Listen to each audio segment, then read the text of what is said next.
नमस्कार दोस्तों, स्वागत है आपका और आपके साथ मैं हूं आशीर्वाद त्यागी। दोस्तों, उत्तराखंड की वादियां आमतौर पर शांति और सुकून का प्रतीक मानी जाती हैं, लेकिन हाल ही के दिनों में यहीं से एक ऐसी कहानी सामने आई है जो पूरे देश के लोकतांत्रिक चरित्र पर सवाल खड़े करती है और आपको बताना जरूरी भी है। एक मुस्लिम बुजुर्ग की मदद करना अगर अपराध बन जाए, अगर इंसानियत दिखाने वाला इंसान जो है व्यक्ति गुंडों के निशाने पर आ जाए और अगर पुलिस खाकी पहनकर भी सत्ता और नफरत के आगे झुकती दिखाई दे, तो आप समझ लीजिए मामला सिर्फ एक व्यक्ति का नहीं, पूरे सिस्टम का है। इस कहानी का नाम है दीपक, एक आम नागरिक जिसे आज हिंदुत्व के नाम पर खड़े गुंडों ने दुश्मन घोषित कर दिया। तो अब घटना के तथ्यात्मक पहलू पर आते हैं। उत्तराखंड में एक वीडियो सामने आता है दोस्तों, जिसमें कुछ भगवा संगठन के लोग, जिनकी पहचान बजरंग दल के कार्यकर्ताओं के रूप में हो रही है, दीपक के घर पर हमला करने पहुंचते हैं। भीड़ बड़ी है, आक्रामक है और खुलेआम धमकियां भी दे रही है। और देखिए, हैरानी की बात यह है कि मौके पर पुलिस मौजूद है, लेकिन स्थिति को नियंत्रित करने के बजाय एक अजीब तमाशा चल रहा है। दीपक का आरोप है कि उन्हें और उनके परिवार को जान से मारने की धमकियां दी गई, लेकिन गुंडों को रोकने या गिरफ्तार करने के बजाय पुलिस ने खुद दीपक को हिरासत में लिया।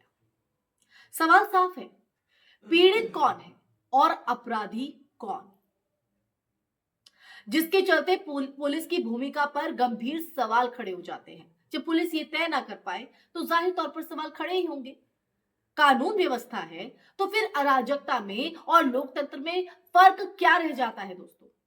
दीपक का ये कहना कि पुलिस की मिली भगत बजरंग दल के साथ है सिर्फ एक आरोप नहीं लगता है, क्योंकि इसके बाद जो बातचीत सामने आती है वो खाकी को शर्मसार कर देने वाली है और सवालों में भी खड़ा कर देने वाली। बजरंग दल के कार्यकर्ता पुलिस के जवान के सामने दो शर्तें रखते हैं। पहली कि दीपक उनसे माफी मांगे और दूसरी, जिहादी दुकानदार अपनी दुकान का नाम बदले। ये दो शर्तें। और जवाब में पुलिस का जवान कहता है, आपकी दोनों मांग जायज है।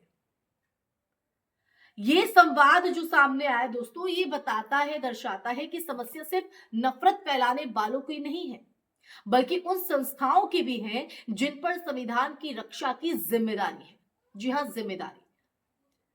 संविधान बनाम भीड़ तंत्र, समझ रहे हैं? भारत का संविधान किसी को उसकी धार्मिक पहचान के आधार पर डराने, धमकाने या सजा देने की इजाजत नहीं देता, बिल्कुल भी नहीं देता। लेकिन जमीनी सच्चाई ये है कि आज भीड़ ही कानून बनती दिख रही है।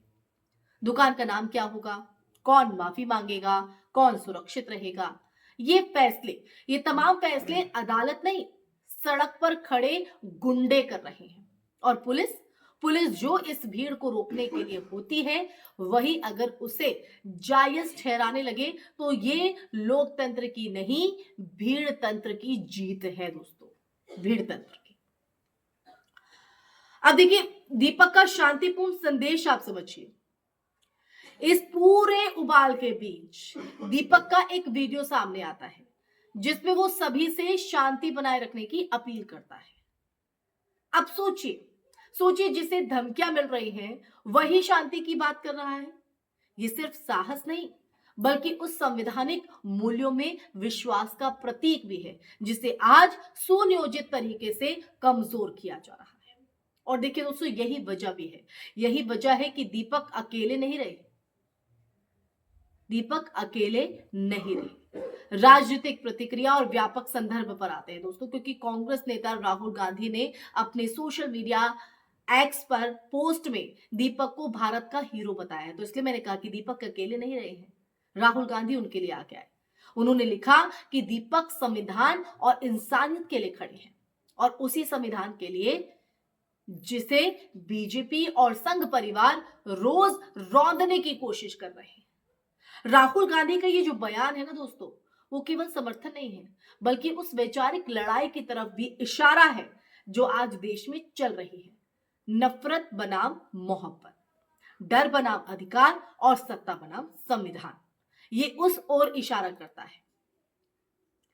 तो नफरत की राजनीति का विश्लेषण इन तमाम चीजों के बीच करना जरूरी हो जाता है। संघ परिवार पर यह आरोप नया नहीं है कि वो सामाजिक और आर्थिक मुद्दों से ध्यान भटकाने के लिए, उससे ध्यान हटाने के लिए धार्मिक ध्रुवीकरण का को कहीं ना कहीं हवा देते हैं, उसका सहारा लेते हैं। जब बेरोजगारी, महंगाई और असमानता जैसे सवाल तेज होते हैं, खड़े होते हैं, तब समाज को डर और नफरत में बांटना सत्ताधारियों के लिए सबसे आसान रास्ता बन जाता है।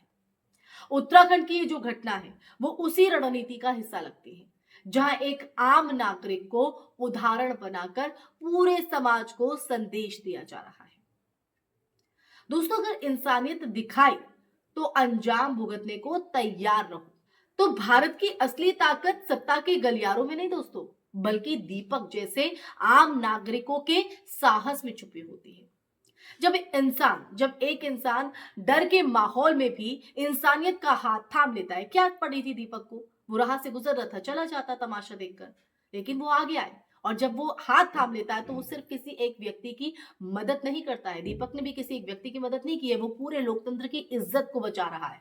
आज अगर दीपक को निशाना बनाया जा रहा है तो इसका मतलब साफ है दोस्तों कि नफरत को सबसे ज्यादा डर संविधान से लगता है, क्योंकि संविधान सवाल पूछता है, बराबरी की बात करता है और भीड़ को नहीं, इंसान को ताकत देता है। तो जो सरकारें और संगठन डर के सहारे राज करना चाहते हैं, उन्हें यही लोग सबसे ज्यादा खटकते हैं, खलते हैं। लेकिन याद रखिए कि इतिहास हमेशा सत्ता के साथ खड़े लोगों को नहीं, बल्कि अन्याय के सामने खड़े होने वालों को याद रखता है।